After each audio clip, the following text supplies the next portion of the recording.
Good morning. It is a match day morning again, and hopefully, this will be a much more pleasant match day than has recently been the case. Arsenal, of course, will be absolutely devastated, as the fans are as well, after that defeat in Paris on Wednesday night that saw the European dream end, somewhat unfortunately, but overall deservedly.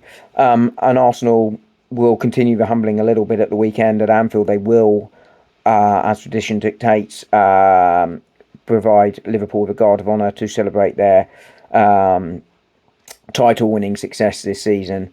And Arsenal are just going to have to swallow that because ultimately they have fallen short this season.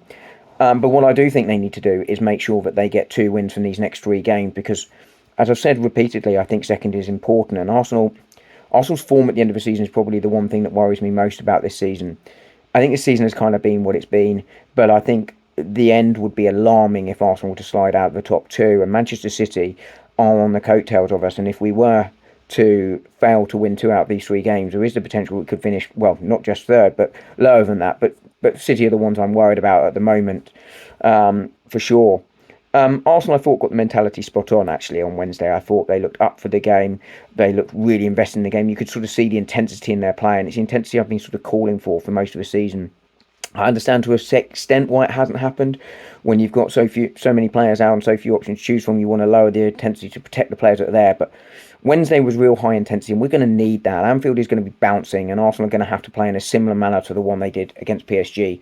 They're going to have to attack down the flanks where Liverpool's fullbacks will leave space with intensity, get the ball into the air. And Miko Moreno is going to need to be closer to that 6 yard box than he perhaps was on Wednesday. And Arsenal are going to have to go direct and physical in midfield, as well as being aware of the threat that Liverpool pose of their own going forward, particularly on the counter.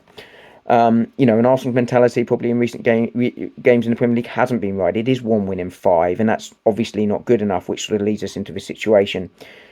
But Europe's gone now. They can't focus on that, and they do need to sort of switch on here, and they do need to get that right. And that would be a big onus on Arteta and the players to do that. And I think that's why it's going to be important. I think they just have to focus on that and try and spoil Liverpool's day to an extent and use that pain of Liverpool winning the league to go and try and win this one. Sidewise, could see Calafiori and potentially Havertz on the bench. I suspect not, but either way, I don't think they'll be starting. I think I'd go unchanged from Wednesday for this one, unless Timber in particular sort of needs a bit of a rest. So I'd expect it to be Raya, Timber, Saliba, Kivior, Miles Lewis-Skelly, Partey, Rice, Odegaard, Saka, Martinelli, and Moreno. Possibly Wanyeri comes in, who's been short of minutes.